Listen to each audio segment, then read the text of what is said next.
Hi! So I'm wearing my other hair accessory today for you. I don't actually ever wear this out of the house.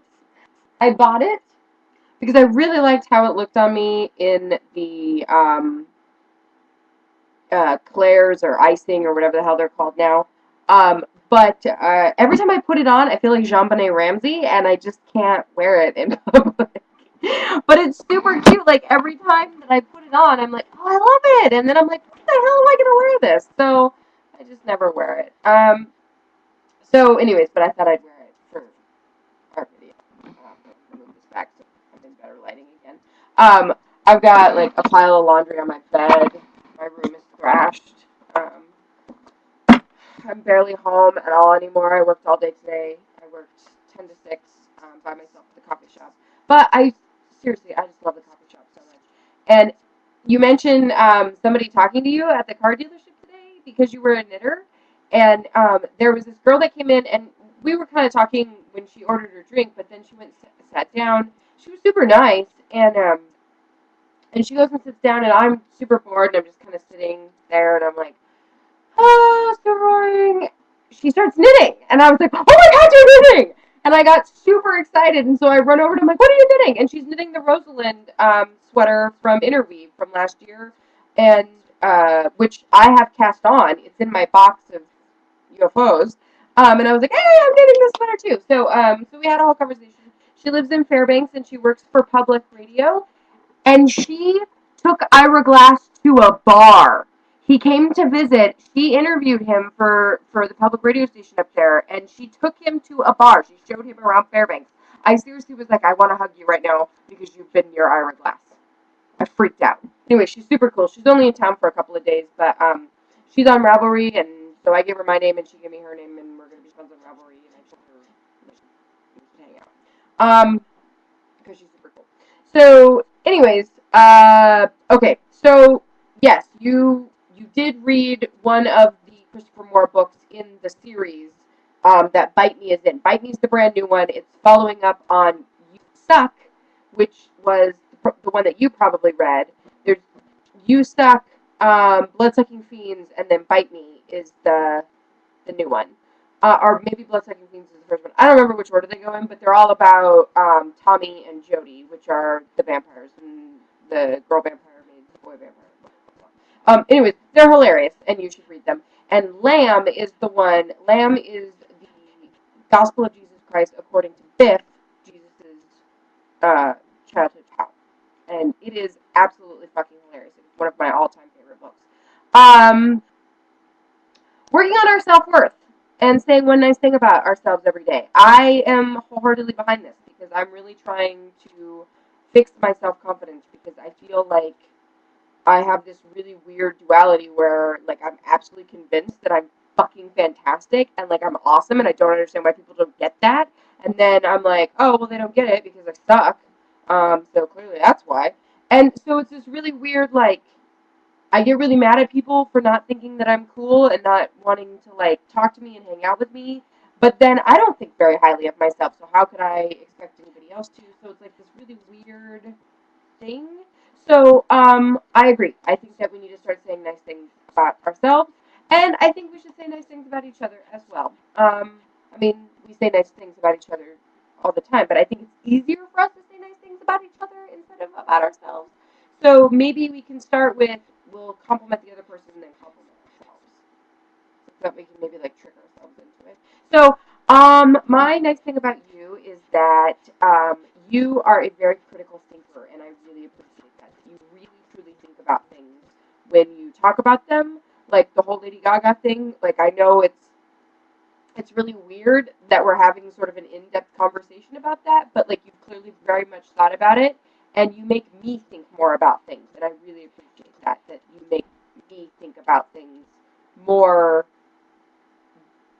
deeply and more holistically, like looking at the whole picture. So that's what I like about you. What I like about me today is that I'm hilarious. I am. I'm hilarious, and I make people laugh all the time, and that's one of the things that I'm really good at. Like, no questions asked, no Nothing. I'm funny, and I'm very good at being funny. I do miss our codependence because really I'm not that codependent with anybody else. Like I started getting codependent with Shannon again when I moved home, um, but she's leaving and she got married and she has a baby, so she doesn't have time to be codependent with me. Like I like you because you're not married and you don't have babies. You don't have time for me. So I mean, and Shannon's my oldest friend and I adore her, and she's probably the person that knows me the best of anybody, like next to you, um, because she's just known me for so long. Like she knows me very wholly. You know me very wholly because we're soulmates. Because like we met and it was cosmic, and there was verbal dumping of entire lifetimes worth of shit. So so it's very different but very the same. Her and I and you and I. But she's moving too, and so it's like I'm not gonna have any of my best friends. So now I'm training Sarah Jo to be my best friend, which is awesome, and she's fantastic, and I love her. But she's super busy. She's an engineer for the state, and she's really smart. So, and she's smart in a different way than I'm smart, and so it makes me feel not smart. But I am smart, and I know I'm smart, but I'm just smart in a different way. But she's smart. It's weird. Anyways, I like her. She's fantastic, but she's been Kodiak all week, so she's killing me. But she's coming back tonight. She should be in about an hour, as a matter of fact, and we have plans to go get Thai food tomorrow. So I'm excited about that. That is one thing I like about her as well. She eats ethnic food, so that's nice that I have somebody to have ethnic food with. Um, Something new about myself that I've discovered. Um, I have discovered that I am not that shy. Um, the whole time I lived in Vegas, I thought I was shy, and I don't know if it was just because I was so far away from home and so far out of my comfort zone, and with former boyfriend, he was so charismatic and so outgoing that after a while, I felt really overshadowed. And it wasn't really, I mean, he wasn't really doing it on purpose. It's just he's just that kind of guy, and I just never felt like I could match up to that because I'm used to being in a relationship. The people that I dated prior to him, for the most part, with one other exception, have I've always been the more, um, I guess, gregarious would be the word, person. I've always been the more outgoing person. I've been the more charismatic person. And so with him, he was definitely more charismatic than me, and or at least it felt that way. And then it became kind of like a self-fulfilling prophecy. Like I felt that way, and so then it was true. Even if it didn't necessarily start out true, like it ended up that way. So so I'm not shy. Like I had a whole conversation today with this girl in the coffee shop, and I was talking to people at the bar last night, and yeah, like I'm not shy. I'm not shy. Like I'm shy. I'm shy in certain situations. I'm shy when there's somebody that I'm attracted to. I don't know how to manage that interaction. And it's not even necessarily that I'm shy. I just turn into to everybody's buddy. And I'm really getting in my own way with that, by the way, because I just don't know how to be. Um, I don't know how to be a single girl. I don't know how to be an available girl. I I just don't know how to do that. And so, especially like the more I'm attracted to somebody, the more I try to make them my friend. And and then I get mad at them for thinking that I'm their friend. And like they don't think I'm a girl, they think I'm a dude. And it happened again last night a couple of times. So that's why that's like fresh on my mind.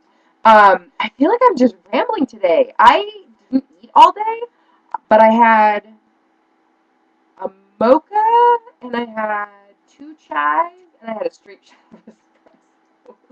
So like all I've had all day is just straight fucking caffeine. And it's Saturday night, and I'm not going anywhere, and I was out late last night, and I had a really good time, and I was making fun of people, and I danced and sang, and it was awesome. The thing with gospel music, I'm really jealous of people who have faith as well. Like am, I've had this conversation with my sister a couple of times. She had somebody who passed away, somebody that she knew, not somebody who's super close with somebody that she knew, and she said that she didn't feel like she was handling it very well. And I said, well, I really don't handle death very well either, but it's in a different way. I don't handle death well because I don't believe in an afterlife, and so when somebody's gone, they're just gone to me. There's nothing else. And there's no, oh, maybe I'll see him again in the afterlife. There's no, I know they're watching me. There's no, nothing. They're dirt. They're nothing. And so when I hear about faith, I'm always really jealous of it too.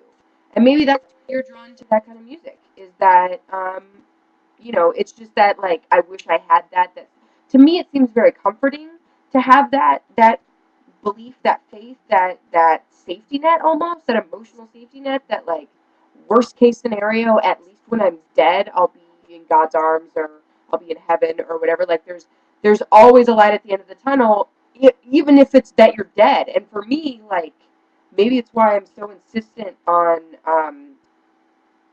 like, why I've never, like, past that one time when I was a teenager, I've never really truly been suicidal, because that's not going to fix anything. It's not going to be better. It's just going to be over, and, so I don't know, because I find myself being drawn to gospel music too. Like, but I like gospel music because I like the harmonies, and I like the kind of uplifting thing. It's the same reason why I like Jenny Lewis's solo album, because it's very much based musically on gospel music without actually being about God, and so I like that. Cher, oh my God, I'm so jealous. I love Cher, and I am so jealous that you guys are going. But that's super awesome, and tell me all about it. I can't wait to hear about it, and I hope your mom enjoyed it, because I'm super jealous that I did this is Cher the whole time to Vegas. Crazy campaign stuff. Yes, there is. Yes, there is. It is getting intense, and I am registered to vote. I will be able to vote in November, because you only have to be registered to vote for 30 days, and I've already been registered for almost a month. So, yeah, I got that handled. Yeah, the crazy campaign stuff that's going on up here, we don't have any. Well, actually, we do have a Tea Partier running. But there's the governor, is it the governor or Senate? I think it's Senate. Um, I'm not terribly up on it. I just haven't had time. But there was a primary. The person in the primary that, in my opinion, should have won, didn't win, and so now she's running as a write-in candidate, and our she's who I'm voting for. It's Murkowski, and I swore 100 years ago when I started voting in Alaska that I was never going to vote for Murkowski, but I'm going to write her in because she's the best possible candidate of those presented to us. So I'll do some more research, and I'll let you know more about it. If Engel wins, I will tell you what you're going to do. You are not going to quit your job and follow her around to yell at her. You're going to move the fuck out of Vegas. You're going to move the fuck out of Nevada. And you're going to move to Alaska, where we have writing candidates, and people lose their motherfucking minds. And at least Sarah Palin quit. Yeah, and then at least we pay you $1,200 a year to live here. So that's not bad. You can do worse. I already talked about the hair thing. Yeah, so that's kind of what's up. Oh, I wanted to tell you, I don't know if I ever told you about my hater blog, as my friend Sarah Jo calls it. I started this blog called inappropriateinpublic.blogspot.com, in which I just talk shit about people being inappropriate in public. It is social commentary, and it is horrible and mean-spirited and hateful, and it's probably not helpful in any way, and it's horrible. It's horrible, and I'm mildly ashamed of it, but it is so much fun, and it makes me feel good. It makes me feel happy, and I don't know why, because it means I'm a horrible fucking human being. It means that I'm a horrible human being who's constantly judging other people, and that doesn't make me happy, but writing it makes me happy. So I'm a horrible human being. What the fuck can you do? Yeah, and there's pictures. I can pictures of people. I need to post later tonight about just the random shit that I saw while I was downtown last night. Um, just wildly inappropriate, wildly inappropriate.